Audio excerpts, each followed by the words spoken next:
வருத்தப்படாத வாலிபர் சங்கம், ரஜினி முருகன் உள்ளிட்ட திரைப்படங்களை இயக்கியிருந்த பொன்ராம் அவருடைய இயக்கத்தில் சரத்குமார், சண்முக பாண்டியன், விஜயகாந்த் உள்ளிட்ட பல நட்சத்திரங்களுடைய நடிப்பில் சமீபத்தில் தேட்டர்ஸில் வெளியாகி இருக்கக்கூடிய திரைப்படம் தான் கொம்பு சீவி. இந்த கொம்பு சீவி திரைப்படம் எப்படி இருக்கு அப்படின்னு பார்த்தீங்கன்னா, முதல்ல படத்தினுடைய கதை 1970களில் வைகை அணையை கட்டுறதுக்காக தேனி மாவட்டத்தில் இருக்கக்கூடிய சில கிராமங்களை காலி செஞ்சு அதை கையகப்படுத்துது அரசு. அதனால அந்த கிராமங்களை சேர்ந்த மக்கள் பொருளாதார ரீதியாக கஷ்டத்துக்கு ஆளாகிறாங்க. அதனால கஞ்சா கடத்துறது உள்ளிட்ட தவறான செயல்களில் அவங்கள சிலர் ஈடுபடுறாங்க. வைகை அணைக்கு பக்கத்தில் இருக்கக்கூடிய பகுதியில் வசிக்க ரொக்கப்புலி, அதாவது சரத்குமார் அந்த ஊரினுடைய காட்ஃபாதரா இருக்காரு. இன்னொரு பக்கம் ஒரு கட்டத்துல தனிமையில நிற்கக்கூடிய கொம்பு சீவி பாண்டி, அதாவது சண்முக பாண்டியனுக்கு ரொக்கப்புலி உதவி பண்றாரு. பிறகு ரொக்கப்புலி கூடயே இருந்துடுறாரு பாண்டி. இதை அடுத்து ரெண்டு பேரும் சேர்ந்து பல கடத்தல் சம்பவங்களையும் ஈடுபடுறாங்க. பணத்தோட காவல் அதிகாரிகளுடனான பகை உள்ளிட்ட பல பிரச்சனைகளையும் இவங்க ரெண்டு பேரும் சேர்ந்து சம்பாதிச்சுக்கிறாங்க. இந்த பிரச்சனையை ரொக்கப்புலியும் கொம்பு சீவியும் என்ன செஞ்சது, அவங்க ரெண்டு பேரும் சேர்ந்து இந்த பிரச்சனையிலிருந்து மீண்டு வந்தாங்களா, அவங்க வாழ்க்கையில் என்ன நடந்தது அப்படின்ற விஷயங்கள் சேர்ந்ததுதான் இந்த கொம்பு சீவி திரைப்படத்தினுடைய கதை. ஓகே, படத்துல நடிச்சிருக்கக்கூடிய நடிகர்கள் எப்படி நடிச்சிருக்காங்க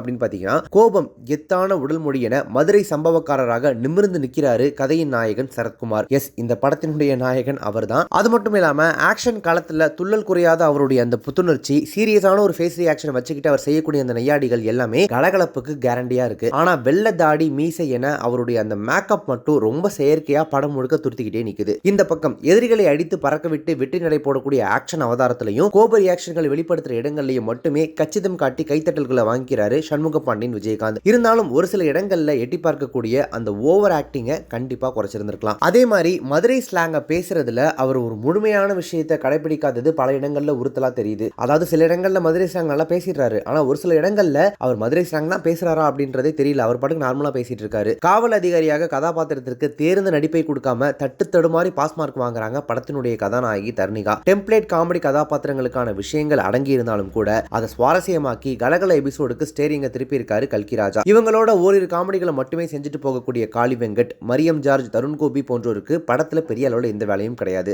ஓகே, தொழில்நுட்ப ரீதியாக அதாவது டெக்னிக்கல் ஆஸ்பெக்ட்ஸ்ல இந்த கொம்பு சீவி திரைப்படம் எப்படி எடுக்கப்பட்டிருக்கு அப்படின்னு பாத்தீங்கன்னா, மலைகளையும் வெக்கை படிந்த நிலங்களையும் படம் பிடித்த விதமா இருக்கட்டும், வைகை அணையை ஒட்டிய பகுதிகளை காட்சிப்படுத்த கையாண்டிருக்கக்கூடிய ஒளியமைப்பா இருக்கட்டும், ஒளிப்பதிவாளர் பாலசுப்ரமணியம் இந்த திரைப்படத்திற்கு தன்னுடைய ஒளிப்பதிவு மூலமா கூர்மை தீட்டியிருக்காரு அப்படின்னு தான் சொல்லணும். ஆனா பீரியட் காலகட்டத்திற்கான கலை இயக்க பணிகள்ல யதார்த்தம் இல்லாதது படத்தினுடைய மிகப்பெரிய மைனஸா மாறி இருக்கு. அதுவே இந்த கதை எந்த காலத்துல நடக்குது அப்படின்ற மாதிரியான ஒரு குழப்பத்தையும் ஏற்படுத்துது. படத்தினுடைய நீளத்துல கண்டிப்பா கருணை காட்ட தவறி இருக்காரு படத்தொகுப்பாளர் தினேஷ் பொன்ராஜ். பல இடங்கள்ல ஏற்கனவே காட்டாம சில காட்சிகளை தூக்கி வீசி எரிஞ்சிட்டு இந்த படத்தை கொஞ்சம் கிறிஸ்பா எடிட் பண்ணியிருந்தா இதே படம் கொஞ்சம் வேற மாதிரியா கூட வந்திருக்கிறதுக்கு வாய்ப்பு இருக்குமோ அப்படின்ற மாதிரி படம் பார்க்கும்போது நமக்கு தோணுச்சு. யுவன் சங்கர் ராஜா அவருடைய இசையில பாடல்கள்ல எந்த உயிருமே கிடையாது. என்னதான் ஆச்சு யுவன் சங்கர் ராஜாவுக்குன்ற மாதிரி இருக்கு. ஒரு டைம்லலாம் அறிமுக நடிகர்கள் நடிச்சிருந்தாலுமே கூட யுவன் சங்கர் ராஜா இசையா இருந்துச்சு அப்படின்னா அவருடைய இசை தான் அந்த படத்துக்கே ஒரு அடையாளமா இருக்கும், ஒரு தூணா அந்த படத்தையே தூக்கி நிறுத்தி இருக்கும். ஏன் அவருடைய பாடல்கள் தான் இப்போ வரைக்கும் அந்த படங்களுக்கு அடையாளமாவே இருக்குன்னு கூட வச்சுக்கோங்களேன். ஆனா இப்போ ரீசெண்டா வரக்கூடிய யுவன் சங்கர் ராஜா பாடல்கள்ல எந்த விதமான உயிரும் இல்ல.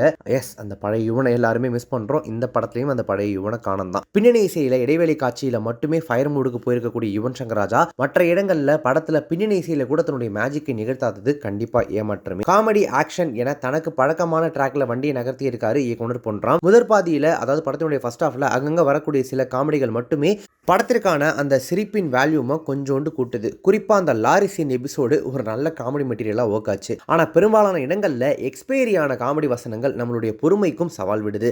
அதோட நாங்களும் சம்பவக்காரங்க தான் அப்படின்ற மாதிரியான அந்த காதல் போர்ஷனும் திரைக்கதையில் அங்கங்க கிராஸ் ஆகி நம்மளுடைய பொறுமையை இன்னும் மேல மேல சோதிச்சுக்கிட்டே இருக்கு. மொத்தத்துல இந்த கொம்பு சீவி திரைப்படம் எப்படி இருக்கு அப்படின்னு கேட்டீங்கன்னா, வரலாற்றினை மையப்படுத்திய ஒரு கதை தான் அப்படின்னாலுமே கூட ட்ரெண்டிங்கான காமெடி காட்சிகளையும் இன்னும் கொஞ்சம் புதுமைகளையும் திரைக்கதையில சேர்த்து இன்னும் கொஞ்சம் ப்ராப்பரா எழுதியிருந்தாங்க அப்படின்னா இந்த கொம்பு சீவி திமிரி எழுந்திருப்பான். அதாவது இன்னும் கொஞ்சம் நல்லாவே இருந்திருக்கும்.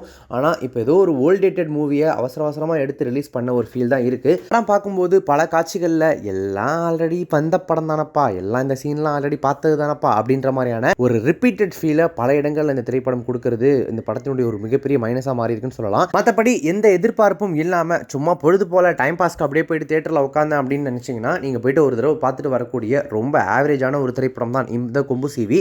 டைரக்டர் இந்த பக்கம் வந்து ரஜினி முருகன் வருத்தப்படாத வாலிபர் சங்கம்லாம் எடுத்திருக்காரே அவருடைய படம் அப்படின்னா கண்டிப்பா அந்த மோட்ல இருக்குமோ அப்படின்னு நினைச்சுக்கிட்டு போனீங்கன்னா கண்டிப்பா அந்த மோட்ல இல்ல. அதே டைரக்டர் தான் சீமராஜா அப்படின்ற ஒரு அற்புதமான திரைப்படத்தையும் எடுத்தாரு அப்படின்றத மனசுல வச்சுக்கிட்டீங்கன்னா அது ஒரு மாதிரி பேலன்ஸ்டான ஒரு எக்ஸ்பெக்டேஷன் கிரியேட் ஆகும்ல.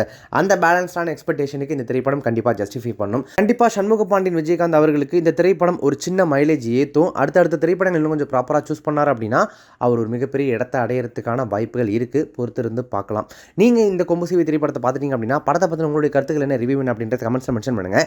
இப்போ இந்த ரிவ்யூ உங்களுக்கு ரொம்ப பிடிச்சிருந்துச்சு அப்படின்னா லைக் பண்ணுங்கள், ஷேர் பண்ணுங்கள். நம்ம சேனலை இது வரைக்கும் சப்ஸ்கிரைப் பண்ணாதவங்க யாராவது புது வீடியோ பார்த்துருக்கீங்க அப்படின்னா மறக்காம உடனே இப்போவே நம்ம சேனலுக்கு சப்ஸ்கிரைப் பண்ணிட்டு பக்கத்தில் நோட்டிஃபிகேஷன் பில் பண்ணி மறக்காம டிங் நினைத்துருங்க.